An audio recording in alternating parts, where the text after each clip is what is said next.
momento, por Radio TGAC, La Voz de Colomba, 99.1 FM, escucharás Diálogos Ciudadanos. Entrevistas con invitados importantes para conocer sobre temas sociales y de cultura política que formarán e informarán a los ciudadanos guatemaltecos. Gracias a su presentador, Edgar Estrada. Y gracias al Centro de Investigación para la Prevención de la Violencia en Centroamérica, CIPREVICA. También puedes escucharlo por radio en línea a través del link www.fejer.org/Colomba. Somos viento, somos sol y sueños multicolor. Somos norte, sur y oeste. Somos historia, lienzo y canción. Amigas y amigos, buenos días, ¿cómo están? Qué gusto saludarles nuevamente a través de su programa Diálogos Ciudadanos, a través de Radio La Voz de Colomba. Es un verdadero gusto encontrarnos este jueves 26 de septiembre. Ya, como nada, se nos ha ido el 9º mes del año. Estamos a las puertas del 10º, que es octubre. Y hagan cuentas ustedes que después viene octubre, noviembre, diciembre, y este año se nos ha terminado. Y pues con esto, hoy tenemos un programa muy interesante. Vamos a tener una clase de historia y de estudios sociales. Recordarán que hace más o menos un año, en octubre del año pasado, pues invitamos a un profesor de historia y a un licenciado en historia para que dialogáramos alrededor de la Revolución del 44 en torno a la fecha que se conmemoraba en esos días.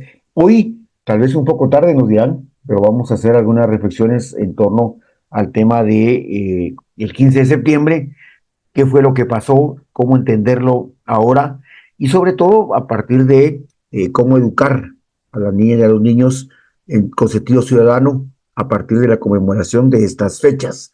Entonces, en este sentido, este programa va a ir alrededor de eso. Así es que es un verdadero gusto estar nuevamente con ustedes, como todos los jueves, en este horario. Y pues ahora, solo para no olvidar que además de lo que vamos a dialogar hoy con el licenciado Edgar Soto, también vamos a tener pues que reflexionar y analizar brevemente el tema de la elección de Cortes, que ha sido algo a lo que constantemente durante estos 2 meses, 3 meses más o menos, le hemos venido dando seguimiento. Pues solo decirles que ya están entregadas las nóminas al Congreso de la República. Hay dimes y diretes. Si quieren, en otro momento podemos, cuando ya haya terminado el proceso, que debería ser el 13 de octubre, cuando tomen posesión los nuevos magistrados, podemos leer un poco críticamente qué fue lo que pasó durante el proceso. Ha pasado de todo un poco, pero la conclusión a la que han llegado muchos de las personas que integraron las comisiones de postulación es que eligieron con base a lo que tenían de candidatos.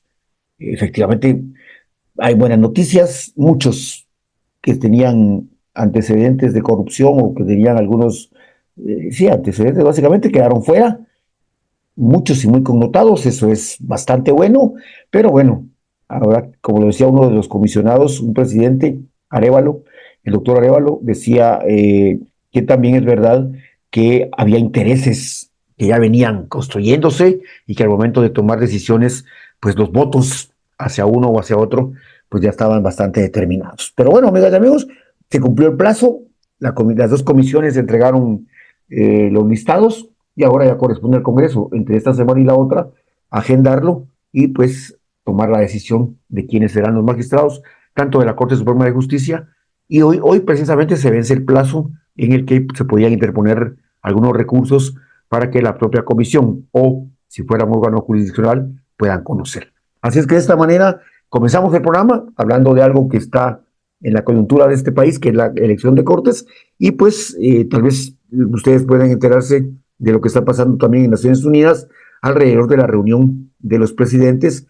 Han habido discursos muy interesantes, muy buenos, a veces se arman polémica. Yo escuché, escuchamos el de Bernardo Arévalo, el de Biden. Hoy estaba escuchando también el de Gustavo Petro, el de Honduras, el de Colombia, que ha estado pues lanzando mensajes muy interesantes, siempre en el tema de contra el calentamiento global, a favor de la paz mundial, de humanizar al mundo, etcétera. Así es que, amigas y amigos, ya hoy sí, después de esta intro que tiene que ver con la coyuntura tanto nacional como internacional, pues hoy sí le damos la bienvenida a nuestro amigo, compañero y experto, licenciado Edgar Soto. Él es profesor y licenciado en Historia, Y pues le damos la bienvenida a Edgar. Buenos días, bienvenido.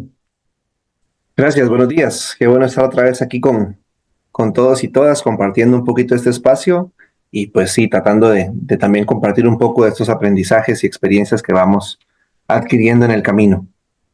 Perfecto, Edgar, muchas gracias. Pues bueno, amigas y amigos, como les decíamos, hoy la idea es que podamos tener una cátedra. Ese va a ser otro programa, no diálogos ciudadanos, sino la cátedra de historia, que es tan importante. Y cada quien recordará, quienes han estado en escuela, cómo ha sido connotada la materia, la asignatura, y pues cuánto de historia real, cuánto de historia oficial nos cuentan, y también cómo esos actos históricos, esos hechos, esos sucesos deben entenderse, como lo hicimos el otro día con la Revolución del 44. Así es que, Edgar, hoy lo que nos trae a este programa es un poco reflexionar alrededor de la independencia. Hemos visto, por ejemplo, cómo, pues, a pesar de que hubo una ordenanza del Ministerio de Educación de prohibir, por ejemplo, las antorchas, seguramente a través de un acuerdo ministerial, pues es una práctica. Hay un debate interesante alrededor del magisterio, también el tema de los desfiles, este tipo de cosas que vamos a hablar más adelante. Pero Edgar, así sintéticamente y desde tu experiencia y tu conocimiento, ¿qué fue lo que realmente pasó el 15 de septiembre de 1821, Edgar? Bueno, el ejercicio sintético siempre es el reto, ¿verdad? Para hablar de estos procesos históricos, pero haremos el esfuerzo por tratar de plantearlo. ¿Qué fue lo que realmente pasó? Una de las cosas más interesantes creo yo que vale la pena tomar en cuenta es pues esas visiones encontradas que vamos a leer y que vamos a comprender respecto a sucesos históricos y en particular con el 15 de septiembre de 1821, que pues es una fecha registrada como la independencia de Centroamérica o de Guatemala en ese momento. Y creo que vale la pena mencionar lo que sí pasó y lo que se romantizó alrededor de ese 15 de septiembre. Inicialmente, lo que tenemos que afirmar es que sí, hubo una firma de independencia, sí hubo una independencia más de corte político y económico, sobre todo liderada por grupos de poder. En la parte más estricta, ¿no? Y de forma, sí hay un documento y hay un proceso que separa la administración pública de Guatemala con la administración pública de España en ese momento. Y creo que vale la pena hacer el contexto previo y de los movimientos que se dan alrededor, porque también eso es importante entenderlo. El 15 de septiembre de 1821 no fue el primer intento de independencia. Hubo otros intentos, sobre todo de otras provincias en Centroamérica. 1811, por ejemplo, se registra en San Salvador, también en León, en la ciudad de León de Nicaragua, intentos por separarse no solamente de España, sino también de Guatemala. Había un sentimiento ya de desgaste, de rechazo a lo que representaba el poder español, y sobre todo hay que recordar que pues había un contexto en donde pues el proceso de independencia se estaba dando en diferentes regiones. No es que la información fluyera como hoy lo vemos a un clic de distancia. La información iba de manera muy lenta, pero en realidad, pues sí, había gente que tenía correspondencia, que se empezaban a escuchar ciertas cosas, aunque sea con un mes o dos de distancia en el tiempo, pero las noticias pues empezaban a correr y había ese descontento generalizado en cuanto a esto. Hay que mencionar también los otros movimientos, por ejemplo, en el caso de Guatemala, como la Conjura de Belén, que intentó hacer un primer levantamiento que fue, pues, al final cortado o por la fuga de información que se da, o el movimiento clave también de 1820 en el caso del área de Totonicapán con Atanasio Tzul, que tenía una connotación distinta también, incluso con un contenido más de tipo étnico, pero también en el tema de dejar de pagar impuestos a la corona española. Entonces hay varios antecedentes que se van moviendo y eso me parece importante mencionarlo, sobre todo porque cuando se empieza a gestar la independencia que celebramos o que se recuerda en el país, tiene que ver mucho con lo que se conoce como el Plan Pacífico, que es un plan que se crea, sobre todo por parte de la familia de Cinena, para evitar, según lo establecen los documentos históricos, que se perdiera el control de la Guatemala de ese momento. Y cuando uno lee el documento original del Plan Pacífico, pues que se hizo en la Casa de los Aycinena, empieza uno a entender de dónde salen ciertas connotaciones que luego aparecen reflejadas en el Acta de Independencia. Y creo yo que el artículo primero que aparece en el Acta de Independencia es clave mencionarlo, porque extrae justamente las ideas de estos grupos de élite cuando establecen que se reúnen para declarar la independencia para prevenir, perdón, las consecuencias en caso lo hiciera el mismo pueblo.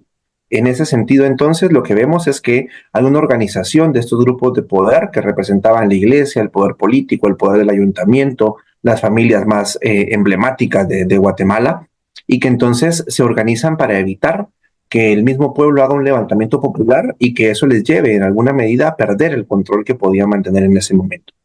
Esa es una lógica clara, que lo que nos evidencia es, como decía al principio, que sí, hubo un proceso de romper esa administración colonial y transitar a una nueva administración, sin embargo, con intereses muy particulares y sobre todo evitando que fuera un movimiento de corte popular. Eso era lo que más se quería evitar. ¿Qué nos dice eso? Que en realidad, ¿no? Ese discurso que hemos construido, que se ha difundido muchísimo, de que la gente se reunió en el parque y se quemaron cuetillos y la marimba y la gente bailó, pues quizá se tocó una marimba y la gente volteaba a ver así como qué está pasando en aquella esquina del palacio, ¿verdad? Pero no fue un movimiento que se difundiera y que la gente se involucrara, como se ha intentado crear. Era un movimiento muy político y sobre todo que permitió un cambio en la administración. Es relevante también mencionar en ese sentido cómo esta firma del Acta de Independencia deja a un nuevo país, que en papel surge a partir de ese momento, realmente sin ejército, sin fondos, sin recursos para mantener un Estado nuevo, y toca de manera inmediata pensar en las alternativas. Y la alternativa para el gobierno de ese momento era, pues, anexarse a una de las propuestas políticas que estaban llevando la vanguardia, que era México. Y entonces es donde suena, ¿no? Regularmente esa famosa anexión a México, que también despierta muchas pasiones para los guatemaltecos. Y entonces se vincula al final políticamente para que le sirviera de respaldo y de resguardo ante una posible reacción de la corona española en ese momento para Guatemala. Entonces, es eso, en una síntesis muy concreta, lo que sucede, y creo que es importante hacer mención, ¿no?, de esas diferencias y esos matices que se dan en las otras provincias de Centroamérica, porque la firma del Acta de Independencia en realidad no representó solo una firma y se transitó algo distinto. Sí tuvo implicaciones, las implicaciones se tuvieron a partir de los descontentos locales o regionales y sobre todo posteriormente, la década al menos que viene después, un par de décadas después, un poco esa pugna por definir qué tipo de país teníamos. Una pugna que no involucraba a las mayorías, una pugna que no involucraba, por supuesto, a comunidades indígenas, mucho menos, pero que sí tenía la connotación de una transición política que en ese momento era relevante. Entonces, creo que eso es una cuestión clave que hay que mencionar. Gracias, Edgar, qué interesante. Y ahora que mencionas esto, entonces me hace pensar, digamos que el descubrimiento, que es del descubrimiento hacia la independencia, para marcar un poco algunos rangos ahí, muchos años, pero el descubrimiento ya sabemos las implicaciones que ha tenido y que tuvo para los pueblos, como bien decías, indígenas, originarios, todo el despojo de tierras, todo lo que hemos sabido de la época del descubrimiento. Luego ahora mencionas cómo fue un acuerdo de cúpulas, sobre todo las cúpulas de poder en Guatemala y Centroamérica, luego la anexión a México, pero ¿qué efecto ha tenido en el pueblo, en la gente excluida, en la gente marginada, que no es por casualidad y que probablemente ahí podemos encontrar el origen de por qué hoy pasa lo que pasa o no, ya lo dirás vos, pero ¿qué impacto tuvo, qué participación tuvo, bueno, sobre todo más el impacto que la participación, porque dijiste que no era mucha, ¿qué impacto ha tenido o tuvo en esa época estos acontecimientos para la gente, para la mayoría?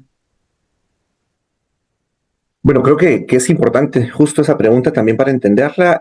La mayoría de movimientos históricos en Guatemala, o momentos que se han destacado como momentos históricos, han sido regularmente movidos desde arriba.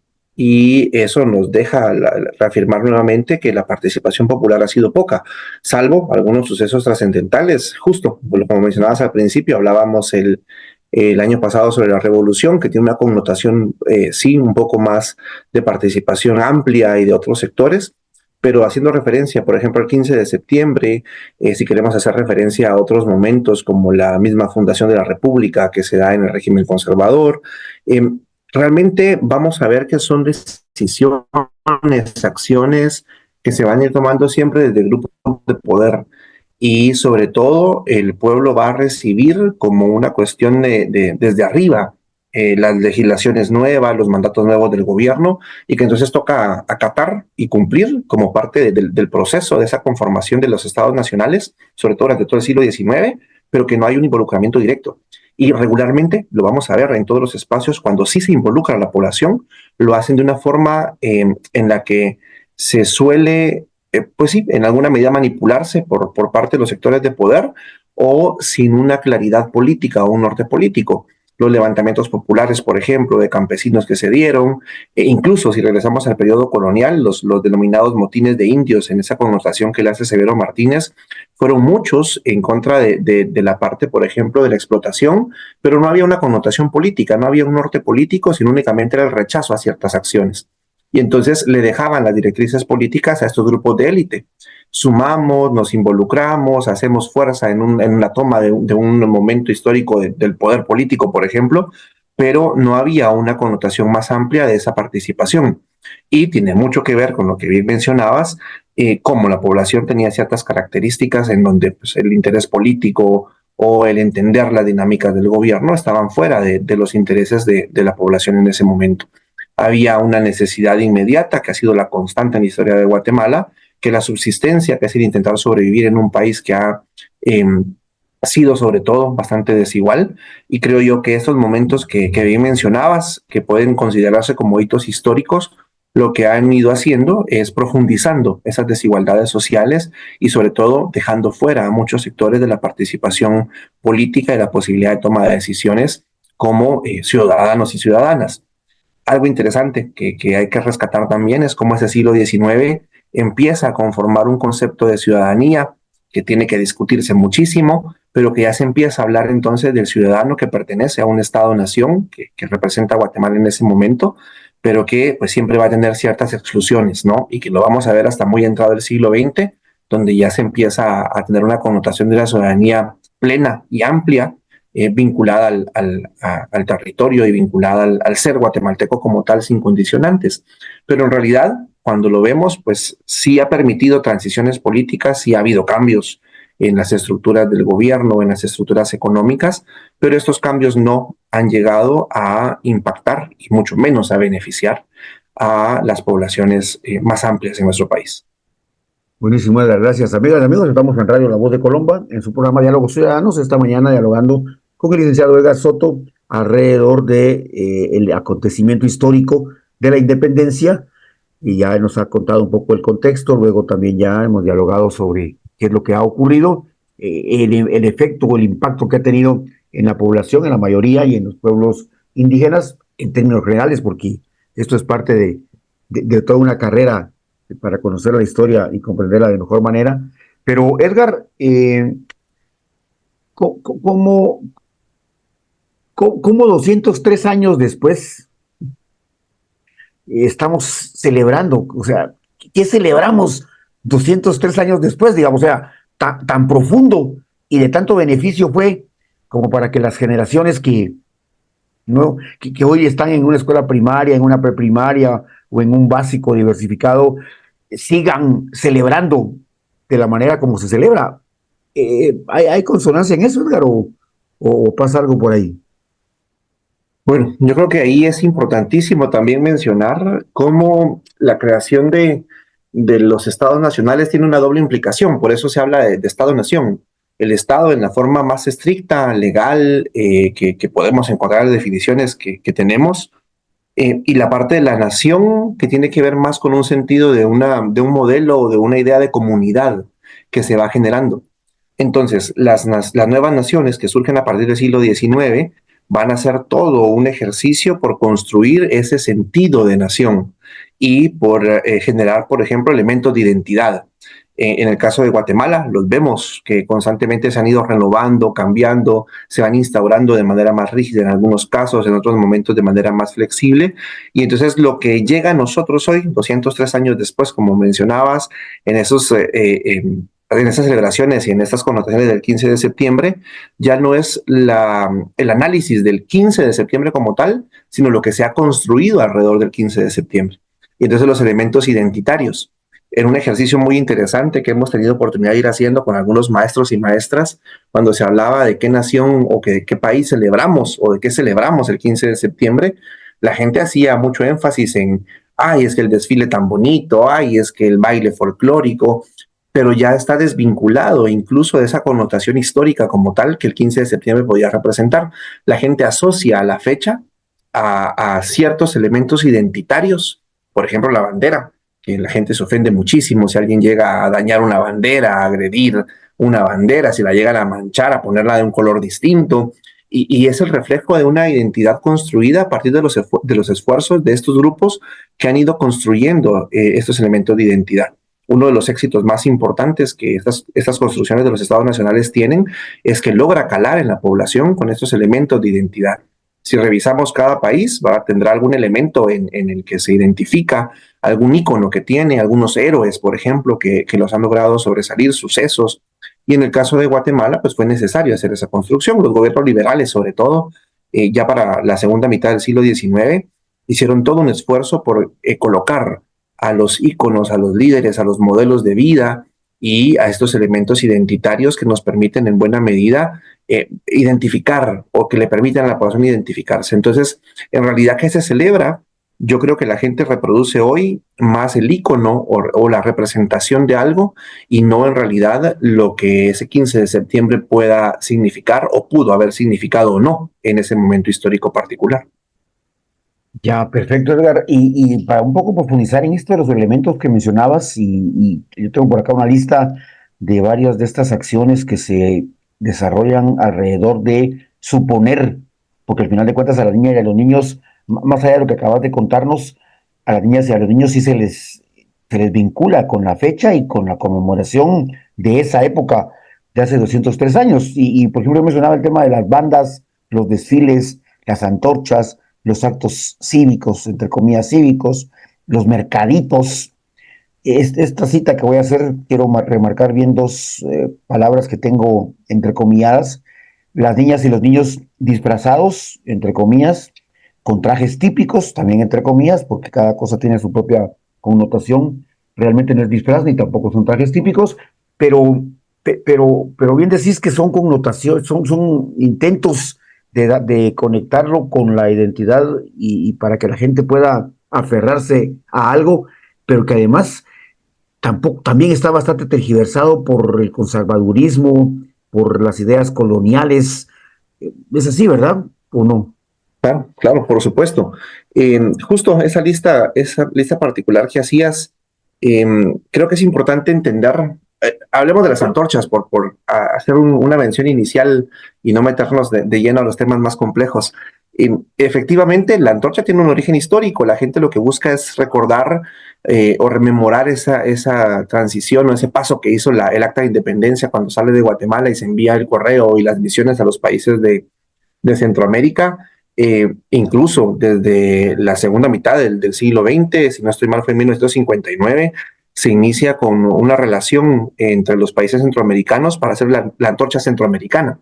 Entonces la idea es que salga de Guatemala y que llegue hasta la ciudad de Cartago en Costa Rica, que es el último lugar a donde el Acta de Independencia llega para 1821. Ya está llegando a finales de octubre, 29 de octubre, llega el Acta de Independencia a Costa Rica, ahí se enteran qué fue lo que pasó en Guatemala y ya estaban en el proceso de anexión y ya se estaban enterando que entonces pues ya no éramos de España, sino que éramos independientes.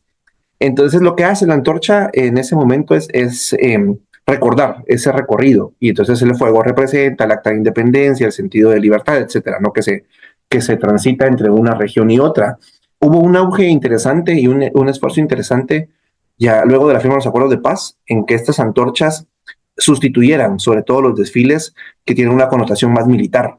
Entonces hagamos la antorcha en lugar de hacer el desfile. Y fue inicialmente una connotación interesante en ese cambio de discurso, sobre todo después de la firma de los acuerdos de paz.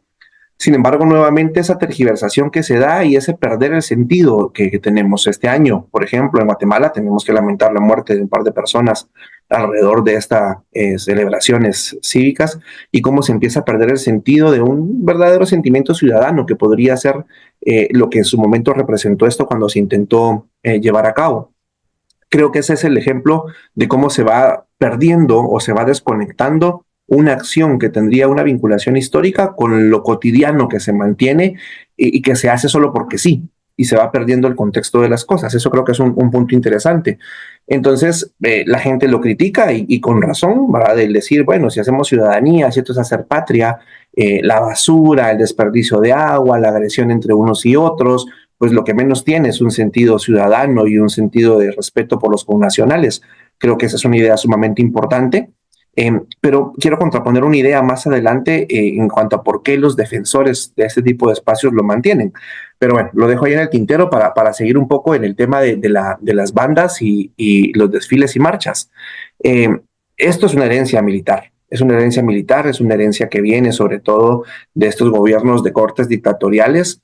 Y entonces lo que reproducimos en buena medida es ese sentimiento de militarismo que incluso en estos llamados actos cívicos, ¿no? El estar parado, firmes, abajo del sol, a veces los pobres niños y niñas, viendo una bandera que a veces ni siquiera identificamos qué representa, cantando un himno que no entendemos el contexto ni la historia de los textos, que podrían incluso ser utilizados en un análisis crítico de la realidad de Guatemala, pero que no se llega hasta ahí. O sea, es en realidad pedir mucho a veces en los contextos en los que la educación en Guatemala se lleva a cabo, que se logre llegar a ese nivel de análisis que se plantea. Y solamente reproducimos esas acciones militaristas. Y la mayor implicación, lo más fuerte, es hablar justamente de los mercaditos o esta idea de los trajes típicos, como lo mencionabas, como una vinculación directa a las celebraciones del 15 de septiembre. Y empiezan a verse esas connotaciones que hay. Uno se pregunta, a ver, dígame qué persona vestida con un traje o en una indumentaria maya estuvo presente en la firma del Acta de Independencia. Y entonces, pues no había. Y entonces uno empieza a cuestionar, pero ¿por qué se vuelve la indumentaria maya una representación, un ícono de la independencia de Guatemala? Y entonces ya la gente empieza a decir, no, es que tan bonito y el arte que hay de fondo y mire que cómo los valoran en otros lugares y nosotros no. Ok, pero entonces no tiene una vinculación con la independencia. Podemos valorar la riqueza cultural que representa la indumentaria maya, pero no necesariamente vinculada a la independencia.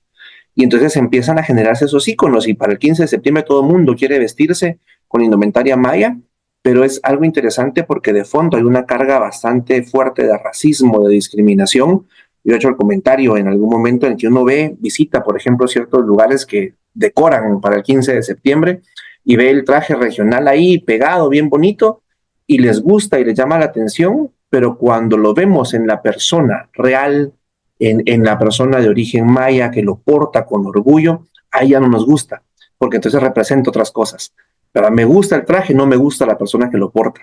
Y eso se vincula a esa connotación bastante peyorativa de los famosos mercaditos, en donde entonces la gente siempre crea un estereotipo y reproduce ese estereotipo en el que vende no es solamente el indígena guatemalteco, por ejemplo, y que tiene una carga muy fuerte que los mismos medios de comunicación, programas de televisión han reproducido de la idea esa del marchante, ¿no? Y de cómo la persona representa una cuestión icónica en la venta y los niños se tienen que vestir.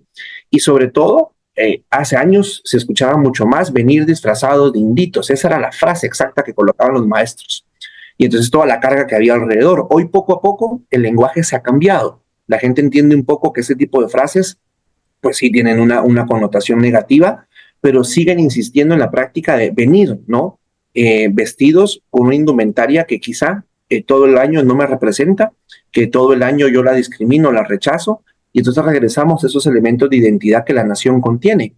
En realidad nos parece mucho más llamativo y bonito, porque es, ¿verdad?, lo que tenemos, lo que más destaca, pero no genera en realidad un sentimiento de identidad y mucho menos vinculado a ese 15 de septiembre que creo que es un punto importante que tenemos que ir a analizar.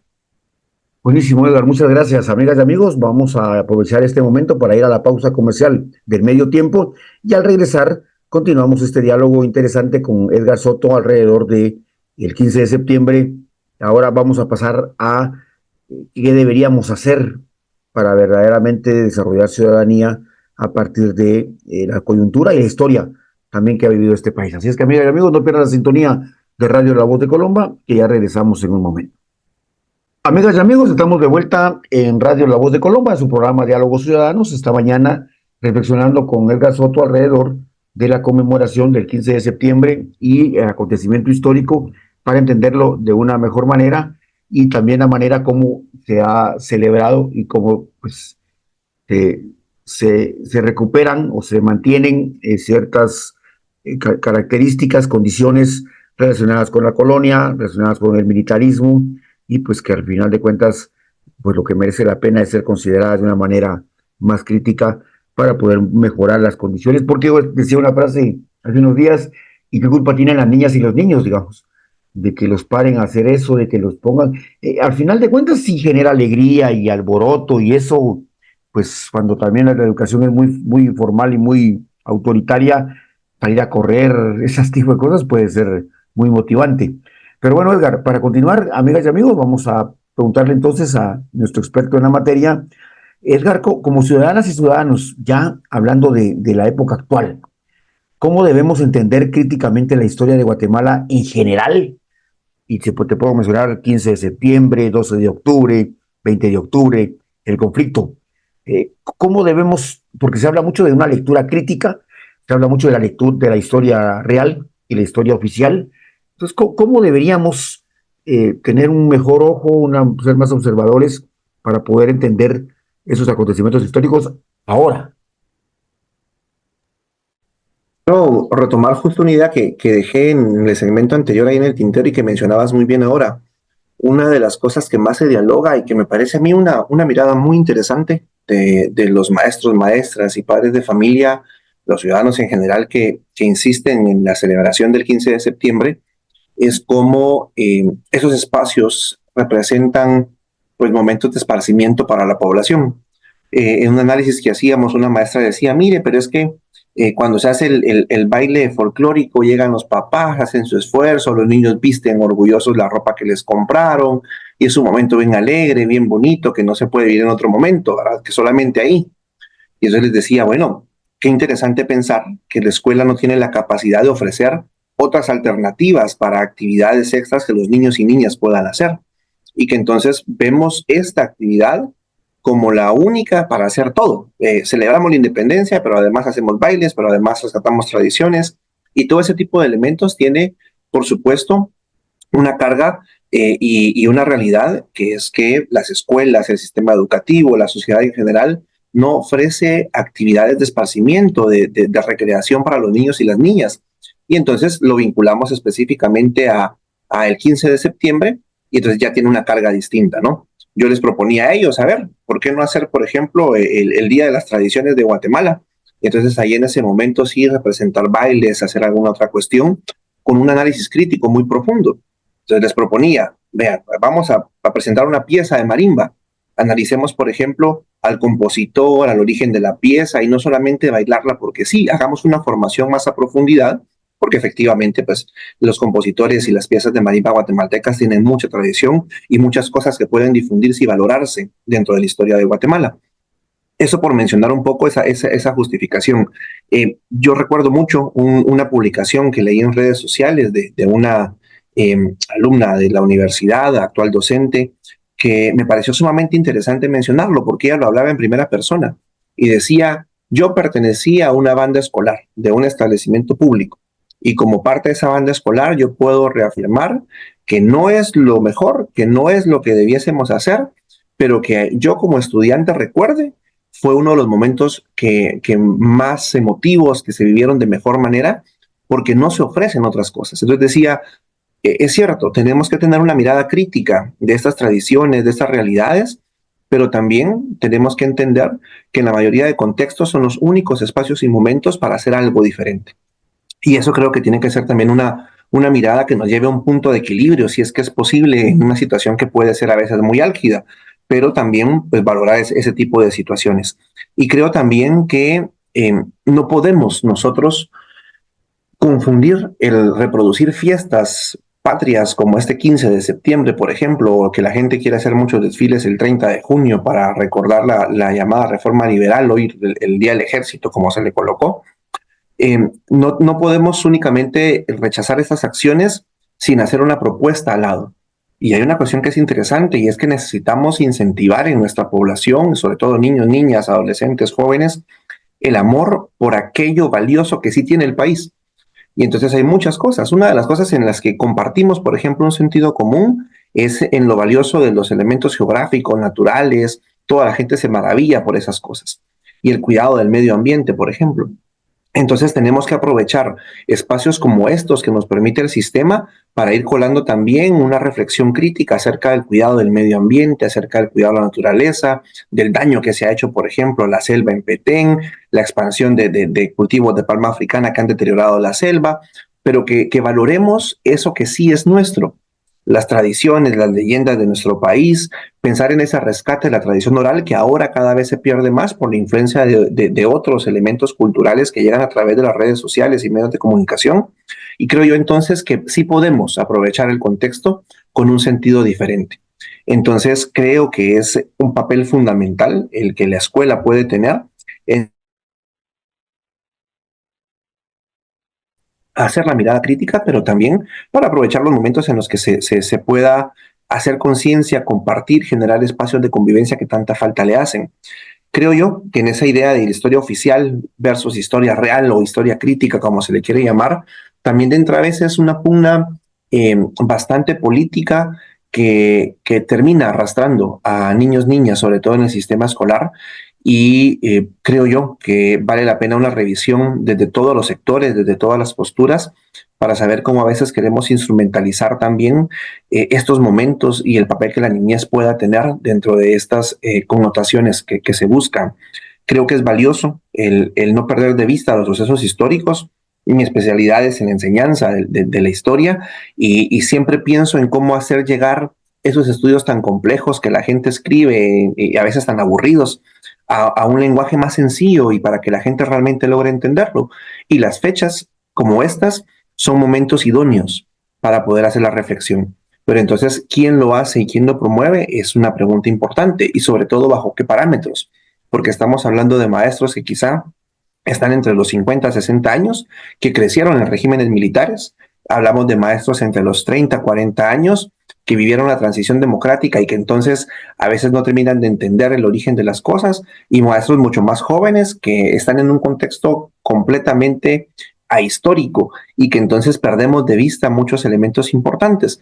Y creo que hay que volcar la mirada hacia esos actores claves que podrían plantear formas diferentes de recordar estas fechas, de promover espacios distintos para recordar estas fechas y, por supuesto, ¿verdad?, hacer esa mirada crítica que permita explicar a todos los sectores cuál es el impacto pues sí, la herencia que deja en estos momentos para mi propia realidad. O sea, no es lo mismo explicar para ciertos sectores, por ejemplo, de élite, no es lo mismo explicar para pues el grupo militar, no es lo mismo explicar para campesinos, para mujeres, para niños, un momento histórico particular, porque tendrá un sentido diferente y tendrá, por supuesto, un impacto diferente para la realidad en la que yo vivo y desde dónde quiero entender ese momento histórico de Guatemala. Edgar, la realidad, bueno, unos la vivimos y ahí la interpretamos según la hayamos vivido, depende del lado en el que hayamos estado. Otros nos la cuentan, otras veces la leemos, como bien decís, y depende quién es el autor de lo que estamos leyendo. Pero en la parte esta de nos la cuentan, y ahora ya empezaste a hablar un poco del tema de la responsabilidad docente.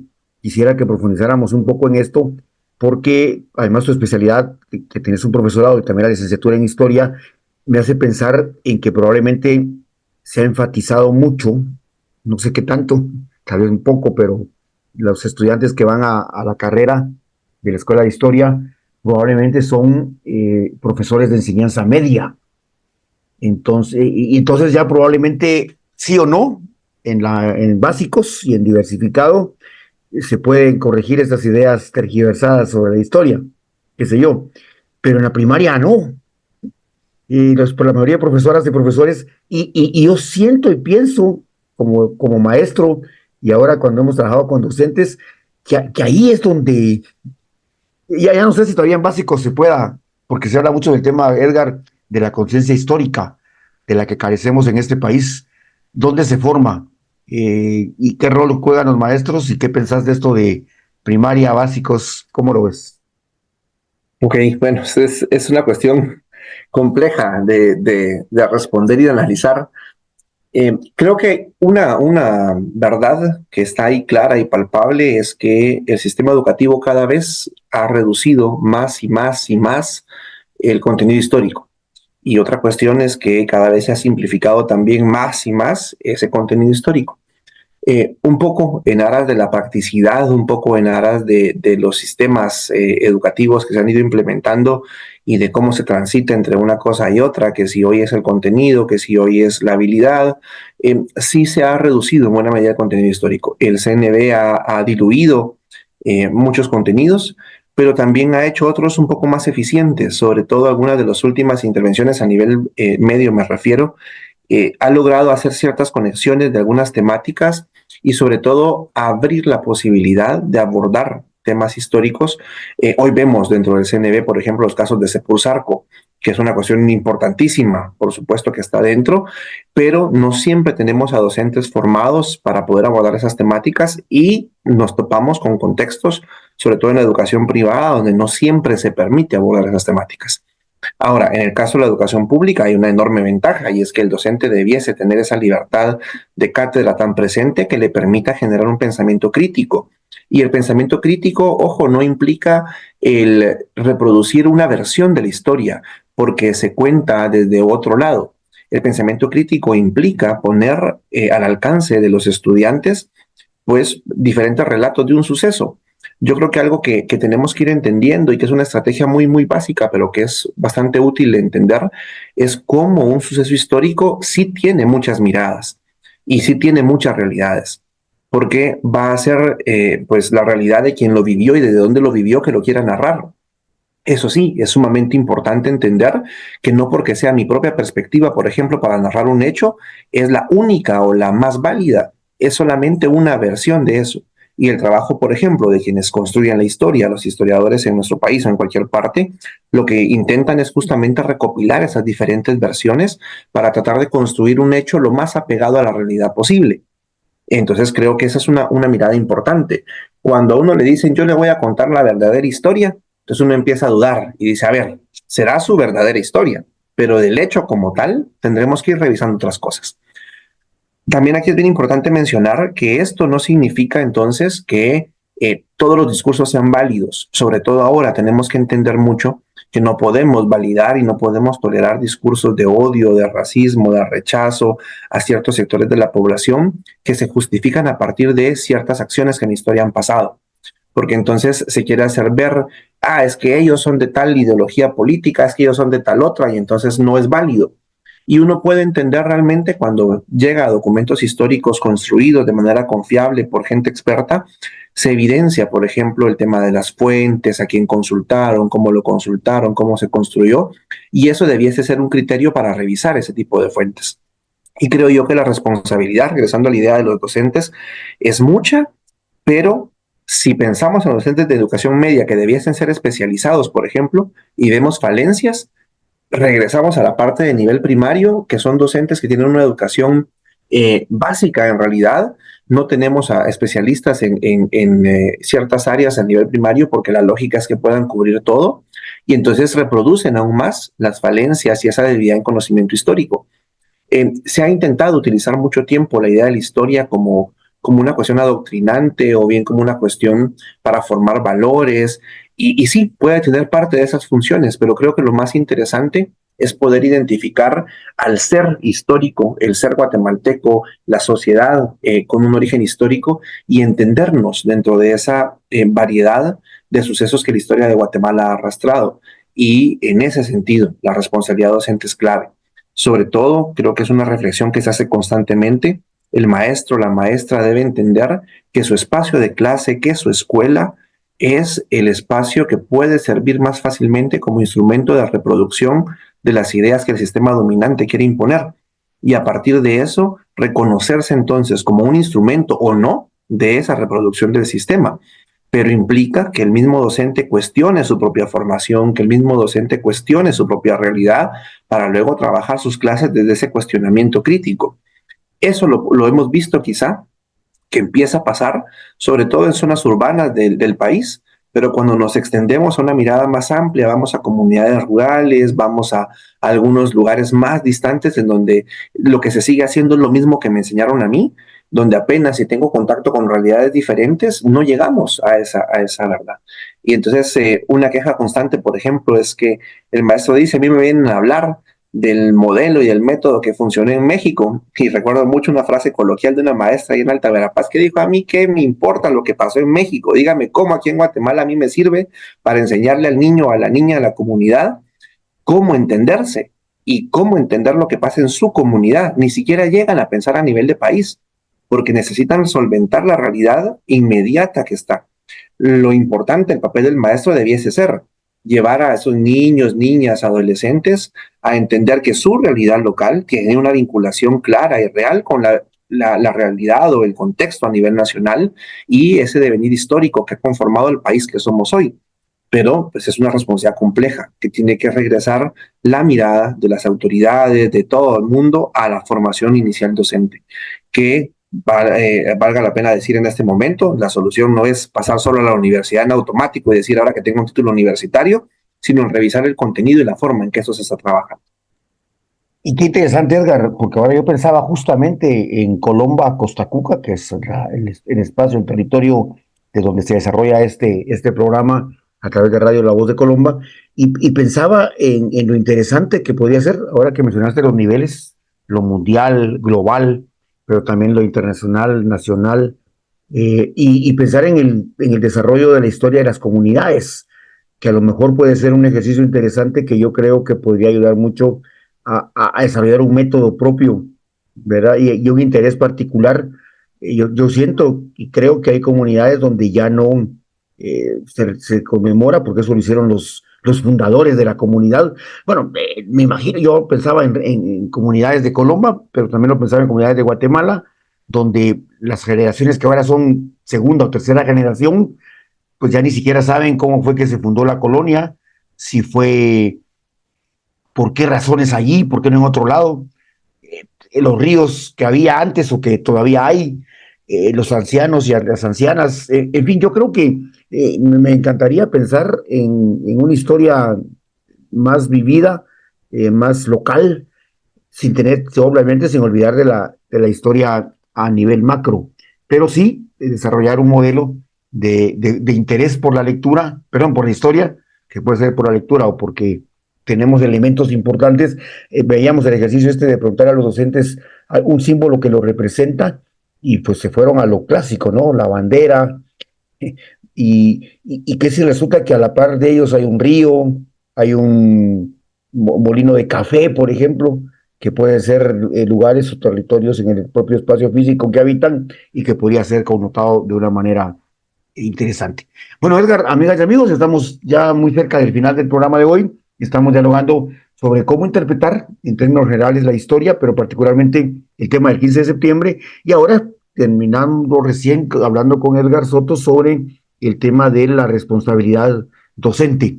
Pero Edgar, ahora podemos ya empezar a sacar algunas conclusiones del programa del día de hoy, y una podría tener que ver con qué pasa, Edgar, con una sociedad que no comprende, porque has mencionado ahí el tema de qué manejo hay que hacer de la historia, quién escribe, por ahí dicen que la escriben los pueblos, pero bueno, es un debate, pero la pregunta va más en el tema de qué, qué pasa con una sociedad que no comprende y que no asume la historia que les está tocando vivir. Bueno, yo creo que justo hay que señalar que pues en esa versión a veces un poco también egocéntrica de la academia, de quienes se consideran intelectuales de la historia y demás, está la visión de que solamente desde ahí se puede escribir la verdadera historia. Pero en realidad creo yo que la historia, sobre todo de nuestro país, ha demostrado cómo desde los pueblos, desde las comunidades, desde líderes y lideresas que han destacado, también se puede reconstruir la historia. Y creo que es importantísimo que hacer mención justo del rescate de esa memoria histórica que los pueblos pueden ir resguardando y que se mantiene como una herencia de generación en generación y que permite en buena medida mantener todavía vínculos con la identidad. La historia, en una de sus tantas funciones quizá, favorece muchísimo esa creación de identidad, esa vinculación con el territorio, esa vinculación con la comunidad, porque nos hace entender el contexto y el origen. Bien mencionabas el hecho de cómo se pierde, por ejemplo, la historia de las comunidades.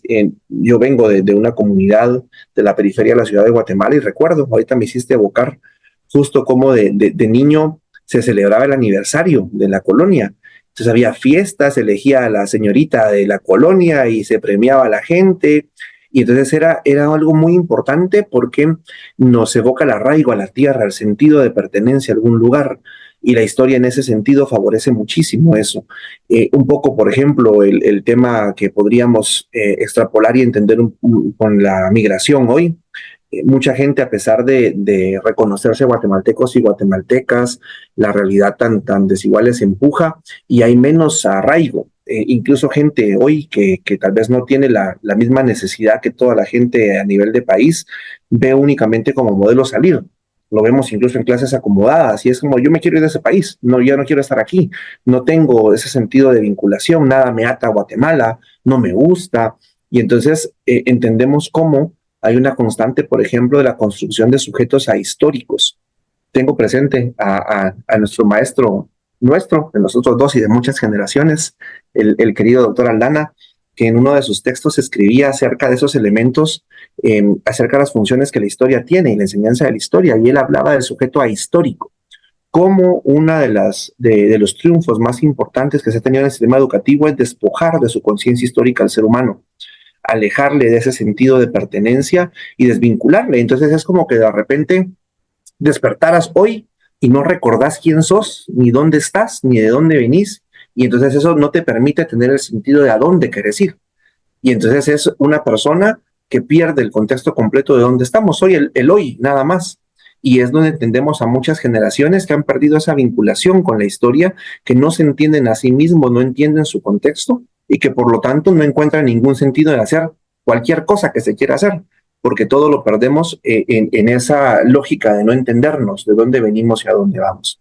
Para mí, desde mi experiencia y mi formación, yo sí considero que el tema de la historia es fundamental, porque nos permite entender la realidad, que esa es una cuestión importante, y nos permite asumir sobre todo la construcción de esos hitos históricos, muchas veces desiguales, muchas veces que fueron, por ejemplo, momentos de fracaso en la construcción de una idea de nación, pero que eso mismo nos permite en alguna medida ver hacia adelante con una mirada distinta y nos permite sobre todo trazar una ruta con una mirada distinta.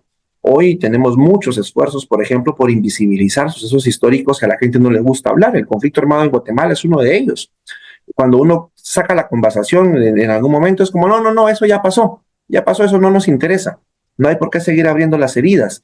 Y en realidad un punto interesante es que reconocer esos momentos también nos debiese llevar a tomar acciones y líneas de trabajo conjunto para formar una nación, pero asentada o fundada sobre las bases de la historia que tenemos como país. En una imagen que quizá les puedo ayudar a construir por ahí, en un ejemplo muy básico, es entender, nosotros venimos construyendo Guatemala como que fuera un edificio, y ese edificio de repente tuvo un suceso difícil, trágico, se botó porque cambiamos el gobierno y se derrumbó. Vino alguien más y sobre esos restos de construcción empezaron nuevamente a levantar esa casita o ese edificio que era Guatemala, y luego entonces vino otro suceso y lo botó. Uno de los más trágicos, el conflicto armado, ¿no? Nos botaron todo y lo que la gente está queriendo hacer es abrir un agujero y todos los restos de ese país que se vino abajo, enterrarlos y hacer de cuenta que no pasó. Y entonces un poco la llamada es, a ver, esos restos van a estar ahí, están enterrados, están presentes, y si yo únicamente intento ocultar la verdad de la historia, voy a construir sobre un terreno que quizás sea falso, que no revisé bien los cimientos porque no quiero escarbar más a fondo, y lo que necesitamos justamente es sentar las bases desde la historia, sentar las bases desde las cosas que nos han llevado a donde estamos hoy y a partir de eso intentar construir una nación incluyente, una nación que sea participativa, una nación que responda a las demandas de la población que tiene y sobre todo de las nuevas generaciones, y que nos permita tener esa mirada puesta en la realidad y en la historia misma que nos ha llevado a donde estamos. Buenísimo, Edgar. Muchísimas gracias por tu participación, siempre anuente a participar en el programa. Amigas y amigos, de esta manera estamos terminando el programa del día de hoy. Hay reflexiones bien interesantes alrededor de la historia, el mensaje que nos ha dejado Edgar, y yo también concluiría también con una idea que tiene que ver con no se vale negar la historia. Él hablaba de la comunitaria, habló de la nacional y la mundial, pero yo también diría que la personal, aunque eso ya es menos de historia y más de psicología, pero también es importante que reconozcamos nuestra historia y que tengamos esa actitud de reconocimiento de dónde venimos, como bien decía Edgar, porque al final de cuentas, si no sabemos de dónde venimos y negamos la historia, nuestro origen, del barrio donde crecimos, como bien decía Edgar, realmente querer empezar a pensar en que somos de hoy para adelante y no para atrás puede ser sin cimientos suficientes. Así es que, Edgar, muchas gracias por tu participación, amigas y amigos. De esta manera estamos terminando el programa del día de hoy, jueves 26 de septiembre, y les invitamos ya al próximo programa que seguramente ya va a ser en el mes de octubre. Así es que el mejor mes del año, se ha dicho de paso. Así es que, amigas y amigos, nos encontramos el próximo jueves a las 8 de la mañana en su programa Diálogos Ciudadanos a través de Radio La Voz de Colombia. Muchas gracias y que tengan muy buen día.